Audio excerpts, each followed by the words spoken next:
कौन से मनुष्यों का समुदाय सतयुग में निश्चित ही प्रवेश कर जाएगा। हेलो फ्रेंड्स, इस समय सोशल मीडिया में बहुत से चैनल्स हैं जो सतयुग के अवतरण की भविष्यवाणियां कर रहे हैं। कलिदानों की जागृत होने की बात भी कर रहे हैं। भगवान कल की और कलिदानों के बीच में युद्ध की बातें भी कर रहे हैं और ये भी बता रहे हैं कि उनके फॉलोअर्स उनके बताए मेडिटेशंस, जप इत्यादि को करेंगे तो सतयुग में प्रवेश कर जाएंगे। और ये चैनल्स, कुछ चैनल्स की प्रशंसा भी कर रहे हैं और कुछ की निंदा भी कर रहे हैं। कुछ कहते हैं कि शिव शक्ति का शासन होने वाला है, कुछ कहते हैं कि माँ काली का शासन होने वाला है, कुछ कहते हैं कि जीसस पुनः आएंगे, उनका शासन होगा, कुछ भगवान कल की और देवी वैष्णवी का शासन बता रहे हैं। प्रथम तो कलिकाल एक युग है, कोई पुरुष है ही नहीं। जैसे द्वापर, त्रेता और सतयुग कोई देवता या दानव ना होकर काल चक्र का एक हिस्सा, एक युग मात्र है जो धर्म के चरण कहें या डिवाइन एनर्जी के अनुसार सतयुग, त्रेता और द्वापर में बांटे गए हैं। कलयुग भी एक युग है जहाँ धर्म का मात्र एक चरण है और डिवाइन एनर्जी ना के बराबर है। हरि की माया का सर्वाधिक शक्तिशाली और प्रबल रूप ही कली की माया है, क्योंकि इसी काल में चेतना की शक्ति सबसे निम्नतम स्तर पर है। कलिकाल में लोभ, मोह, मद, मत्सर, अहंकार, काम, क्रोध, चेतना की शक्ति निम्नतम स्तर पर होने के कारण आत्मा के सत्य से ना जुड़ पाने के कारण सर्वाधिक सताते हैं और मनुष्य इन विकारों से ग्रस्त होकर दानों या असुरों की भांति व्यवहार करने लगते हैं। जैसे त्रेता युग में एक ही रावण था, द्वापर युग में कंस, शिशुपाल, जरासंध, दुर्योधन, दुशासन इत्यादि ज्यादा पापी पुरुष थे, वैसे ही कलिकाल में असंख्य रावण और कंस, दुर्योधन और दुशासन हैं, या कह सकते हैं कि उनसे भी ज्यादा नीच पुरुष इस काल में हैं। तो इस प्रकार कलिदानव कोई ऐसा पुरुष नहीं है जो फिजिकल बॉडी में है, बल्कि वो अधिकांश मनुष्यों के मन मस्तिष्क में प्रवेश कर अपना शासन कर रहा है। आइए अब ये भी जान लेते हैं कि किस प्रकार के मनुष्यों का समुदाय या कौन से ईश्वर को मानने वाले लोग सतयुग में प्रवेश करेंगे। ध्यान रहे, मात्र पुराणों ने ईश्वर का बंटवारा किया है।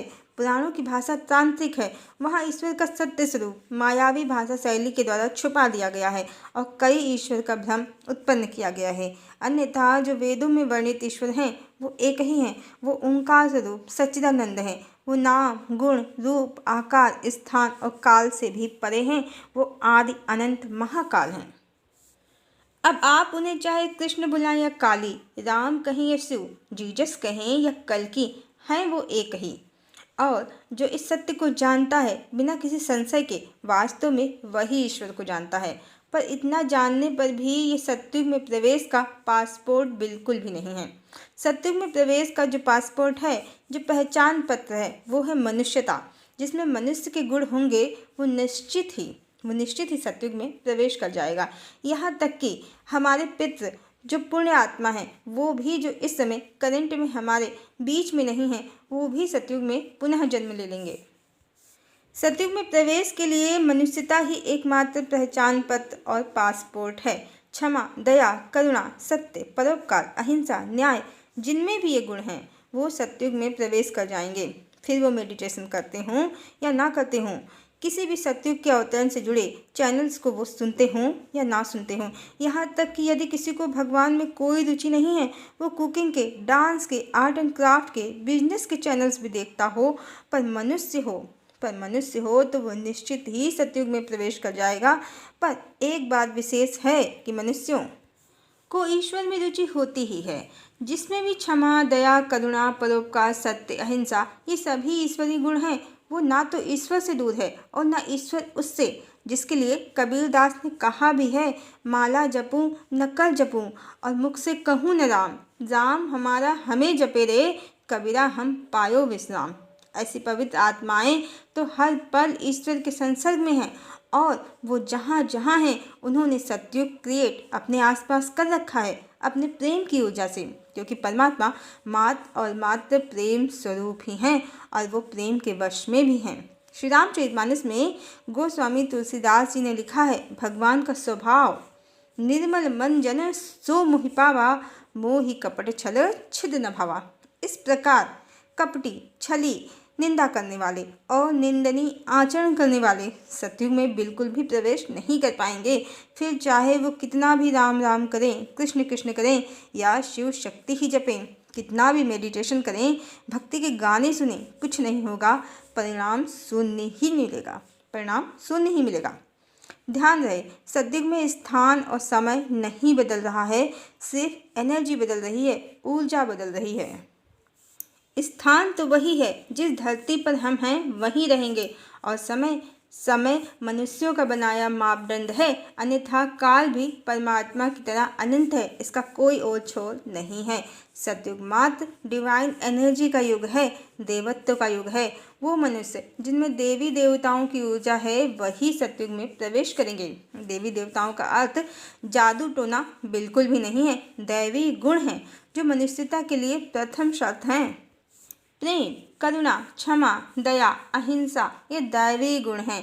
इन गुणों को जो देना जानते हैं दूसरों को, और जो दूसरों पर प्रेम और करुणा बरसाना जानते हैं, जिनमें क्षमा का गुण है, हिंसा से जो रहित हैं, वही देवी और देवता हैं जो सत्य, न्याय और धर्म के पथ पर हैं। जो सत्य, न्याय और धर्म के पथ पर हैं वही डिवाइन एनर्जी से तालमेल बिठाने में सक्षम हैं, और वही डिवाइन एरा में सतयुग में प्रवेश करने के योग्य हैं। तो ध्यान रहे, चैनल कोई भी देखें या ना देखें, मेडिटेशन करें या ना करें, पर सद्गुणों को शीघ्र अपना लें और दुर्गुणों से तौबा तौबा कर लें, फिर आपका टिकट सतयुग का कंफर्म है। क्योंकि सब खेल मात्र एनर्जी का है। कलयुग में कोई भी रह सकता है, देव या दानव। यहाँ एनर्जी बहुत लो है, निम्न स्तर की है, पर सतयुग में एनर्जी उच्च स्तर की होगी, डिवाइन होगी, दैवी होगी। वहाँ सिर्फ प्रभु के अनुयायी ही होंगे।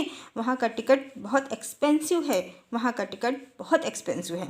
और बाइबल में भी जो कहा है कि अंत के दिनों में परमात्मा के द्वारा परमात्मा के लोक में प्रभु के अनुयायियों का रैप्चर होगा, सशरीर उनके अनुयायी परमात्मा के लोक में प्रवेश कर जाएंगे सशरीर।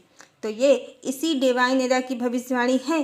अंत सिर्फ और सिर्फ कुमार्गियों के लिए होगा। सन्मार्ग पर चलने वाले प्रसन्नतापूर्वक नए युग में हंसते हंसते प्रवेश कर जाएंगे। इसी देह में, इसी धरा पर वो सतयुग का स्वर्णिम सूर्योदय देखेंगे। और प्रभु के अनुयायी कोई बड़े बड़े विद्वान और ज्ञानी नहीं होते हैं, बस मात्र वो छल कपट से रहित सीधे साधे भोले भाले लोग होते हैं, वही संत होते हैं। और उन्हीं के लिए संत रविदास जी ने भविष्यवाणी की है, और उन्हीं के लिए संत रविदास जी ने भविष्यवाणी की है, भारत होगा विश्व विजेता, भारत होगा विश्व का नेता, दुनिया का कार्यालय होगा, भारत में न्यायालय होगा। तब सतयुग दर्शन आएगा, संत राज सुख बरसाएगा, संत राज सुख बरसाएगा। सहस्त्र वर्ष तक सतयुग लागे, विश्व गुरु बन भारत जागे। हरिओम।